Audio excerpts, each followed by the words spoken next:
Welcome everybody to the Bangers and Classics podcast with me, James Ruppert, and him, David Malloy. And where's David been? Not too far afield this week, No. James. No, not really. I did, however, see a classic car. Oh, good, I saw a Morris Minor convertible, fantastic. a nice blue one coming out of a Mm. supermarket car park earlier in the week, and I have to say, it did look in extremely good order. Yeah, It was a nice sunny day, so the roof was down, good. which is even better, of course. Yeah, Um, the other thing was the chap with the garish green MX5 with the winking light mm. has possibly traded it for another one. It's a white one. It's slightly less garish, but it's still pretty. Yeah, well, let's just say it'll head in the direction of the other one pretty soon, I reckon. Oh, well, that's good. I always Well, like to see. Well, no, but I like to see cars being used, even if they are MX5s, David. Which I did see one. But the thing is, whenever I see one, and especially an early one with pop-up lights, I think of you. It's quite yeah, terrifying. I said, well, I suppose there's a need for motorised skips, isn't there? Well, you say that. I do say that. I don't care what they're going to do. Sue me. Anyway, yes. So that was that. What about you? What have you seen Um, I've seen some nice bangers actually, David. on the butchers? No, I was behind a Proton Persona the other day, which was a good 22 years old, going by the registration number, and that was quite good. And I followed that into a petrol station, and coming out of the petrol station was a Perodua Nipper.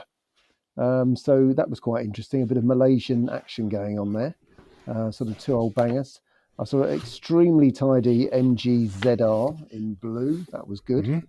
And as what I usually do is I spread peace and love, David, wherever I go. And I did that in the Mini Cooper. I parked next to um, like a Honda Jazz, and there was an old lady in it, and she got out and she was so happy to see the Mini Cooper. She said, "Oh, I had two of those." She said, "And I had an S," and she was extremely happy about it.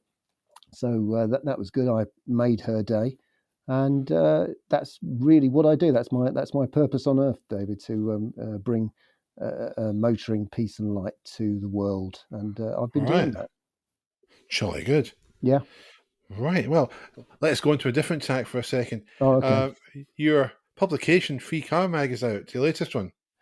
It is, isn't it? Yeah, that's right. And Yeah. it's actually out. I didn't realise it was April Fool's Day. So there was all those idiots doing things online, and you could mistake the cover, strangely enough, for a sort of an April Fool. But it is quite genuine. We can show you how to get 183 miles to the gallon, but there Mhm. is a catch, obviously. Well, you put the sail up and you go downhill. Yeah, that's it. Yeah, that's always a good way. No, but you've got a feature about wild camping in it. I have actually, haven't I? Yes, Yeah, that's and right. Yeah, rooftop. Rooftop tents. yeah. There's a YouTube channel I sometimes watch. It's kind of linked in some ways to Simon, A Bloke in the Woods. This Mm, one's called Kent Survival. It's run by a guy called Andy, yeah. who's a personable guy.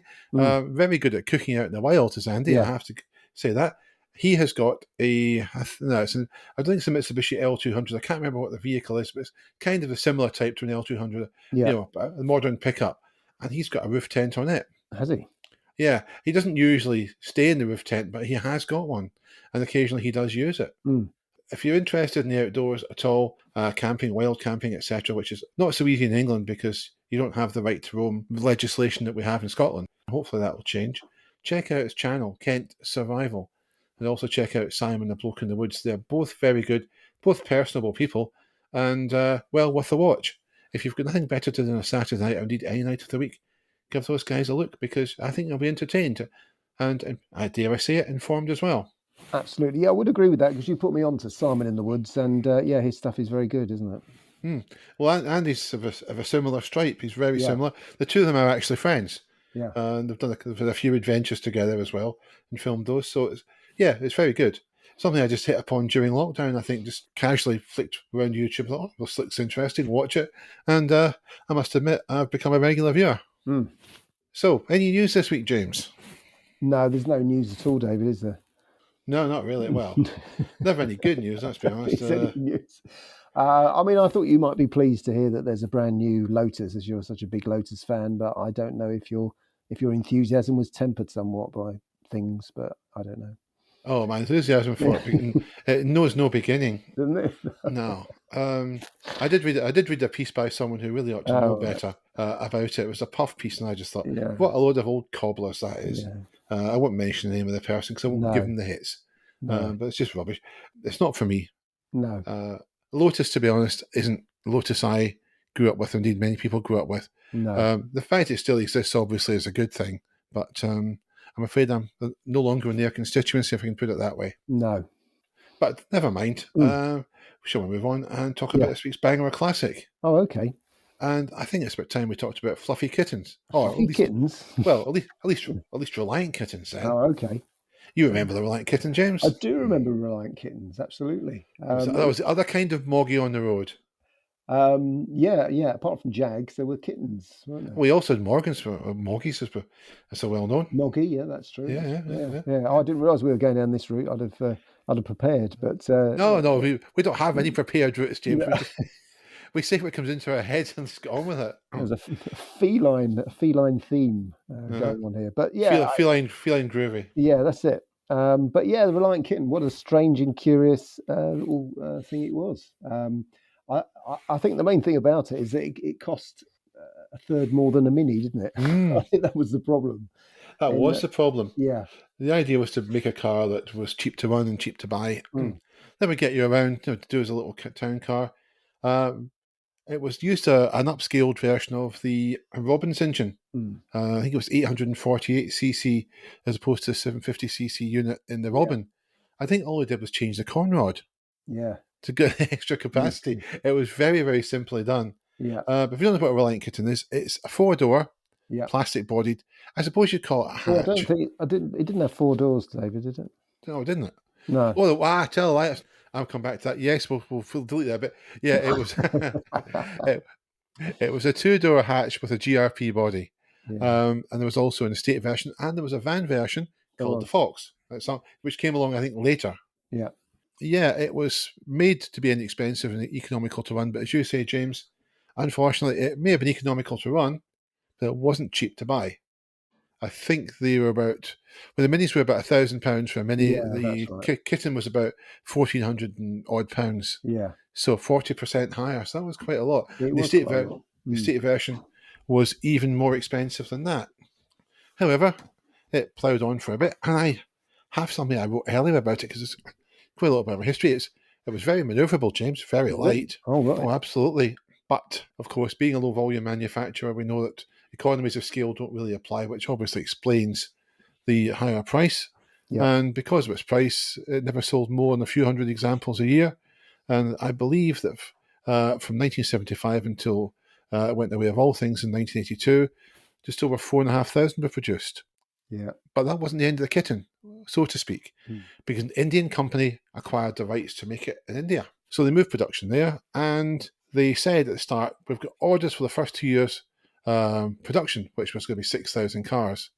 They called it the Sepani Dolphin and commenced production in 82, finished production in 87, and in spite of their claim that they had 6,000 pre-ordered, they only built fewer than 2,000 during that time. But these people weren't deterred. They made a Mark II version in 1987, and there was a 5-door version, which I believe was, at least in part, developed by Reliant at Tamworth for them. And there was eventually a version powered by a 3-cylinder diesel engine. And it continued into the 1990s, but again, didn't sell in very high numbers. That's the history of it, really. But what do we make of it, James? Do we like the kitten and Bangers and Classics, or do we think it's a bit of a clunker? It's a curious little car, as I say. There was quite a few around here, actually, where I am. I used to see one on a regular basis, and it had a skull and crossbones sprayed on it, and it was like a matte black thing. And so somebody sort of ran it as a sort of a slight joke, but they did use it. It was used as an everyday vehicle, which was good. I think it was a good second-hand buy. As you say, if you bought it brand new, I don't know. I mean, in many ways, it is a remarkable car in that a tiny manufacturer were building an economy car. Obviously, they hit the buffers at the end of the day, and maybe building this had something to do with it. But overall, I quite like it. It is sort of quite a sort of cute little thing, and I would sort of give it the benefit of the doubt, really, in that they tried hard. And at least the bodywork won't go rusty. I suppose that's the upside. But I think there's quite a lot of them sort of in back gardens and stuff, because I think there was at least a couple of thousand on the road a few years ago. There was actually quite a number around still, so they do have a purpose. Even though the motorcycle brigade, who usually ran Reliant Robins because of the fact that and Regals and stuff, because obviously you could run those on a motorbike license. I don't know whether they really made the transition to kittens. I mean, I would give it the benefit of the doubt. It's a classic because again, you don't see them often. Well, I'm going to say it wasn't cheap, but it was cheerful. Mm. And for that reason, I'm going to call it a classic as well. I quite like the kitten. Yeah. It's unpretentious. It does what it says on the tin, and that's good enough for me. So we'll go with that one. And on that upbeat note, we will take a little break. You're listening to Bangers and Classics, the motoring podcast presented by a pair of rusty old rovers.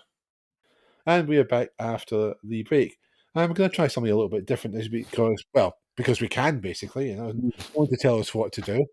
So, which is usually a bad thing, I think, with James, and particularly with me. Really? Yeah, probably, let's be honest. Or dishonest. It's April Fool's Day. We can do what we like. Anyway, what we're going to talk about is cars for footballers. And we're going to look for a car for a second division footballer in the 1970s. What kind of car would a second division footballer, probably a young single bloke who really lived on the 3Bs, and we all know what those are, James, don't we?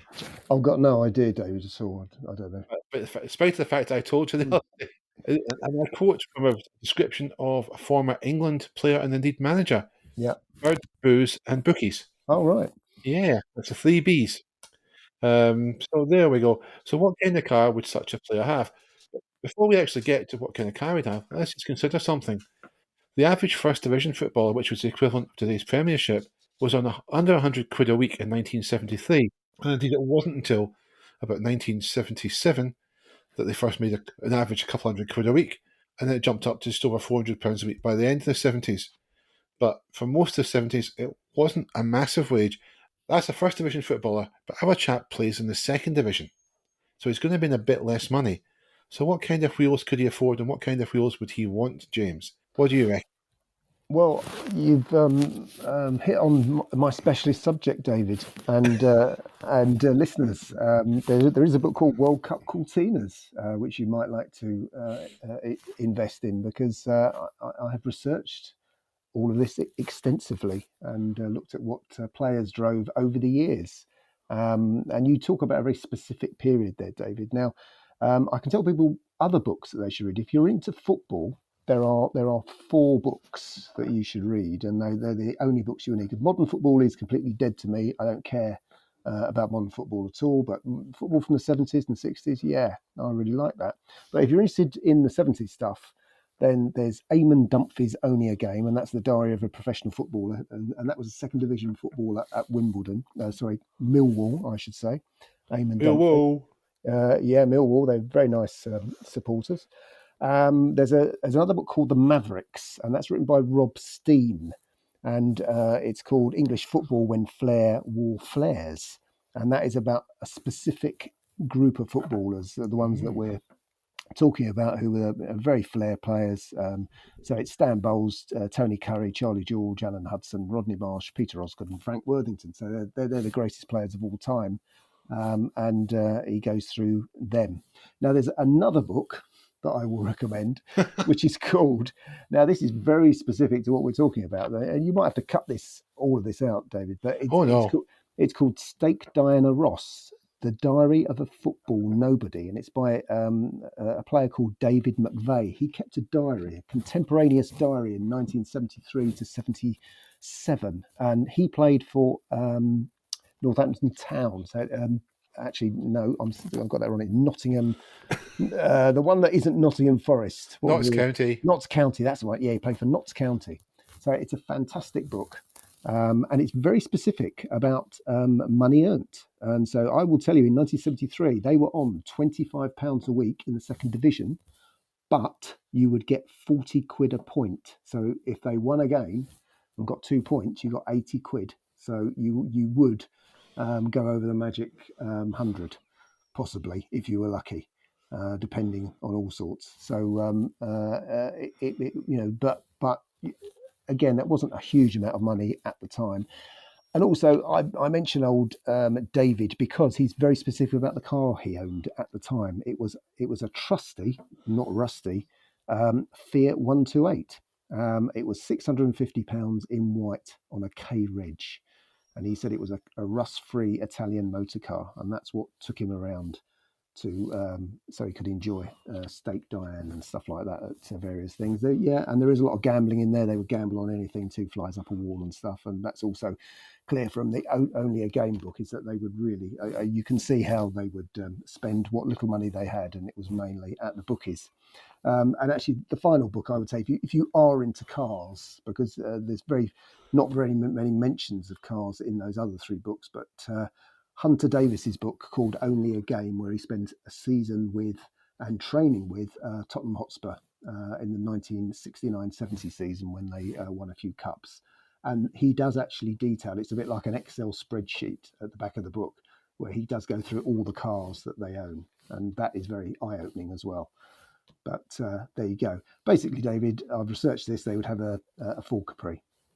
Well, that's a good point. But, you see, I'm not so sure, because we had a great deal of individualism in the 1970s in the football field. It wasn't just condoned, it was positively endorsed, I think. If you look at some of the mavericks that rolled around in those days, the Frank Worthingtons, the Stan Bowles, the Rodney Marshes, the George Best. If you've ever seen footage of Best and Bowles playing in a game for Fulham, you'll know what I mean. If you haven't seen that clip, go and watch it. It is terrific entertainment.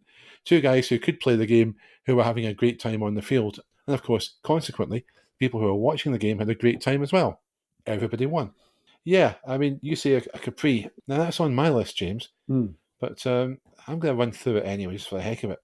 Footballers ain't going to be able to, that era, especially second division footballers, are not going to buy a premium mark. They just won't have the money. So, the likes of Ford, BL, and Vauxhall. So, let's look at Ford first of all. You've got Katina. Well, family man might have won. Single man, well, he might have a clean 1600E. That might be his thing. Would obviously tart up a little bit. Capri, well, obviously, yeah, it's a no-brainer. But I think the 3-litre version's a couple of cylinders too far on his wages, don't you? Oh, I don't think they'd have a 3-litre. Yeah, so I think he's behind the wheel of a used 2-litre car. And it depends what part of the 70s we're talking about, but it's probably going to be the Mark 1 Phase 2 or a Mark 2. I think that's what he'd be driving. Quite possibly in white or black. If it's in white, he's going to have stripes on it. Row-style wheels or a cheap set of alloys to make it look a bit more flash. An Escort? Well, RS 2000, again, it would tempt him. It's too costly. But perhaps, an older Mexico, James. What do you reckon to that? Yeah, maybe an old Mexico, because they were quite cheap by then. They weren't regarded as classics by then. So that's an outside shout. Exactly. And then you've got Vauxhalls. Well, I think, Aviva, no. Family man car. In fact, there's a story I think I've told on the podcast before about a footballer who stopped and changed my mum's tyre one day in air, and that was when he was driving. It was a brown Viva. Yeah, he was a nice chap. His name was Gordon Crammond. BL. Well, let's look at BL. What about a used TR7? Maybe in the late 70s, James? The wages have risen a little bit, possibly. Oh, of course, you've got an MG Roadster or an MGB GT. But, that's as far as a BL goes. Minis, I think they'd say no, they're for birds. And to put it into 70s football language. Chrysler. Well, why ain't a Chrysler, James? Well, I'm going to go for the only car that would really appeal to a footballer in that era might be an Avenger Tiger. But it's a question of finding and affording one. That's it, because he's not going to be cutting a dash in him. Let's be fair about that. No. I've got a left field choice here. Something that looks sporty enough. It can be flashed up a bit. It's got decent running costs and has got enough room for all his kit. And his bookies lines, obviously, they probably take up half the boot space anyway. and it's a Renault 17 TS. Just something a little bit different. Stand out a little bit from the crowd, but still have that sporty appeal. What do you think? Yeah, I suppose they're all quite good, David. But I've got a foot high pile of shoot annuals, and they say differently. A lot of them are Cortinas, a lot of them are Capris, and yeah, they were quite boring unless they were Johan Cruyff. Then again, he wasn't playing in the second division at the time, but he had a Datsun 240Z. I remember very clearly. But Well, I mean, Mick Mills. Remember Mick Mills? yeah. He had a Sunbeam Rapier fastback, Oh wow. following H120. Yeah. Peter Bonetti, who like Mick Mills, played for England, but he was known as the Cat, wasn't he? Peter. The cat. He was the cat. Yeah, Yeah. played for England a few times. I think he Yeah, played he did. this played in the 1970 World Cup. I think, didn't he? He did. Yeah, When Gordon Banks was injured. that's right. He had an Alpha Spider. Mm. Very nice car to have then or now. Yeah, exactly. And of course, we've got Bestie. Well, Bestie had all sorts of things, but one of them was a Lotus Europa. Yeah. I mean, if you had the money, I think there was more variety to be had, and players would, obviously go out and spend the pennies. But as you say, James, there wasn't a lot of variety, and probably because you're limited to what you can have that's reasonably sporty, fits your sort of criteria, the limits of your budget. Yeah. And that's it. But I can assure you, these cars would have been bling to heck back in the days. Motor accessory shops were a much bigger thing then than they are now. Yeah. They sold all sorts of absolute nonsense, but great nonsense. So there we go. Anyway, if you've got any thoughts on that, what you think a footballer might have driven back in the 70s, let us know, because that'd be fun too, wouldn't it? It would be. Yeah, absolutely. So we have one more thing to do, and it's kind of another challenge. All right. This is a real challenge. This is this week's challenge, and we're going to move away from cars this week, James. Oh no. But you're going to get a major shock coming. Yeah. I followed the rules. I have stuck to the rules this week. Yeah, I prefer it when you don't, David. It's much more fun. Oh no, this is. I can be far more upset and petulant when and think I've got the moral high ground that you've cheated. But I thought you were upset and petulant all the time with me. Oh right. I know. I wish I'd known that sooner. Yeah. Right. Well, the challenge is to find a van version of a classic car with an MOT if one is required. Bonus point for an ex-Royal Mail, a British Rail van. Financial guideline was £10,000, but you could go higher for the right van. And I think I'll start this one off, James, because I did have a look at quite a few. And my first port of call was a Bedford HA van. All right. Apparently, it was used by the Heartbeat TV series at one time. I thought, okay, that would do. That would be perfect. In fact, the price was right. And then I found out the ad was from 2017. It's like, no. Okay, so moving on. What we'll look at something a little bit more modern. Okay, I went for a Maestro van from 1983. This one was ex-Fire Brigade, so that's pretty good. Yeah. The price was good too, but there's no MOT, so I had to pass on that. I couldn't find a Comma van that I liked that I thought was reasonably affordable. There were plenty around, but they were just a bit too pricey. I thought I'll try and really stick to the rules rigidly for once, so I didn't go there. I didn't look for escort vans or minivans because that's just a bit too predictable. I did, however, find something I liked, and it's a 1958 Citroen 2CV van with the rib size. It kind of looks a bit like a sort of kid brother of the Citroen H van. It's grey. There's quite a lot of patina on it, I have to say. So don't expect something that looks absolutely factory fresh. It's currently for sale. It's left-hand drive. Apparently it drives beautifully and starts on the bottom every time. The ad says the seats have been retrimmed in the correct material. Now the seats are deck chair seats, of course. They are as basic as you like, as utilitarian as you can imagine. And apparently everything works, including the wipers running off the speedometer, which is great. And the price for this van, James, how much do you reckon? I think I might have seen the advert, but it wasn't massively expensive, was it? 6,995. No, it was a bit more. Was it a bit more? Yeah, it came in at 9,995. I should explain also it's got a 425cc engine, so you're not going to use it as an express delivery vehicle. It is taxed currently. It's MOT exempt, so it hasn't been MOT'd. But you're allowed to do that. Personally, I would get it MOT'd because that's what I like. But there you have it. It's on Car and Classic, and I think it's a cracker. And I'd like to say to James, beat that, Sunshine. Well, I quite like the idea of a HA as well, because the Bedford Enthusiasts Club, as you well know, are very big fans of this podcast. It gets broadcast to all members and stuff, and they're very supportive. And I thought, well, the least I can do. And yes, like you, David, I did stumble across a HA van from 1982 that was a star, a TV star. And as you say, you've got to be careful with these adverts because they are backdated, aren't they? Some of these. So I couldn't hang around that. Although I was quite interested in the Bedford HA van because actually for I'm going to talk about more books, what I wrote, but this is a very out of date one which you can't buy anymore, called the Vauxhall Drivers Book. And James Bolam, who was in the Beiderbecke affair, there was a HA van in that, and I wanted to put a picture of him with the van, which I discovered. And we're going back to the 1980s now, and he refused permission for me to reproduce him standing by a Bedford HA van, which was in the show.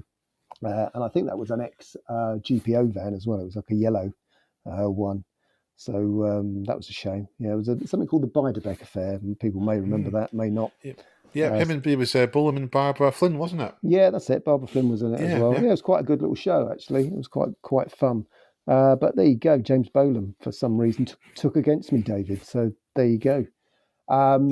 So I don't think you're the only person in that category, Sunshine. No, probably not. No, I know. But there you are. I thought he'd just play the game and just go, yeah. Whereas other people in that were very helpful. But there you go. So I ended up with a 1966 Austin A35 van, which I quite like. I quite like the A35. It's quite a good little car. They were very handy on the track. And this one is a sign-written one as well. It's not GPO or anything, but it's got Ward Antique fireplaces actually written on it as I have a look. I don't know. I very much doubt you could get a fireplace in the back of an A35, but maybe you could. And I quite like the look of that. £7,000. It seems to be in good nick, and it's been on the road. I think it's been off the road since 2020, but they say it's all okay. They've got a spare engine with it. They've got 2 spare gearboxes, so maybe they come in handy, and a spare rear axle, no less. So they can all be put in the back when we go and collect it, and it will cost you £7,000. Right. And well, you know who owned one? You know who owned an I do. A35? I certainly do. Yeah. Shall we reveal it? Well, we can do. I think we should. Go on, David. No, you do. You do. No. You do. That'd be James Hunt, wouldn't it? It was indeed, yeah. The perpetual star of Free Car Magazine. Yeah, absolutely. He appears in every issue. But yes, James Hunt had an Austin A35 in a Mercedes that was propped up on bricks for a long time. I think we've had this story before. But he used it for transporting his show budgies around. And he absolutely loved it. He did. So this is the guy who was Formula One world champion and a very, very good racing driver indeed. But yeah, it's just the comical thing of a guy like Hunt, who lived life 100 miles an hour, driving around an Austin A35 van is brilliantly idiosyncratic, I have to say. It is, yeah, absolutely. But this looks like a cute little van, so there you go. It looks like it could do a job of work. It would fit into my garage. That's very important. So yeah, maybe we'll go and pick that up. Well, I think we should buy the Citroen as well. It comes with some spares. So, does it? So some of them looked a little bit rusty sitting in the boot. I saw, but I thought that'd be great. We could start a Bangers and Classic boulangerie. Yeah, absolutely. I think we should do. Have you seen the prices of some of those vans, those Citroen HEs? It's unbelievable, isn't it? Wow. When I lived in Glasgow, I worked in Glasgow in the 90s. I had a flat near the city centre, and the car park across the road sat a Citroen H van. Yeah. And it was kind of unloved. Nobody really bothered, but I always thought, God, that's cool. It's a lovely looking thing. Yeah. But this is before they really shot up in value. It was before they became trendy, James, or gentrified. Yeah. Perhaps I should have bought it back in the day. Yeah, I think you should. Yeah. Yeah, but I don't know who owned it. I mean, but yeah, I don't know where to park it really. But it was a fantastic looking thing, but the 2CV in this looks fantastic as well. It really would do a great job as a sort of little bakery, the Bangers and Classics bakery. free conrod with every donut. Exactly. Yeah. No, I quite like looking at vans. It looks. I think we both probably looked at all the same vans, but they were very good. It was Yeah. interesting. I was never really much interested in vans when I was younger, but now I got older. Somehow they seem to make a lot more sense. Well, that's Is it right. the, Well, my lorry is actually a commercial vehicle. It counts as that. There was no VAT paid on it when it was new, so technically that's a van. yeah, I suppose so. But it's just, Although it isn't, but it sort of is. well, perhaps we won't go there. Anyway, I think that's all for bangers and classics. Oh no! For yeah, no, we've run out of material You've got to again. go. That's a shame. Yeah, I know. Well, we could hang around and talk more about football, but I think nobody would want to listen to us. No, they'd be very bored by it. Yeah, I think they would. But so, and on that note, I'll say obviously as I always do. Thank you very much for listening. Hope you tune in next time, and we'll try and do something completely different. Yeah, let's hope you come running back. Or driving back. There you go. We'll settle for getting back in any way, shape, or form possible. Yeah, but mostly go and buy our books. That's a good message on which to leave it.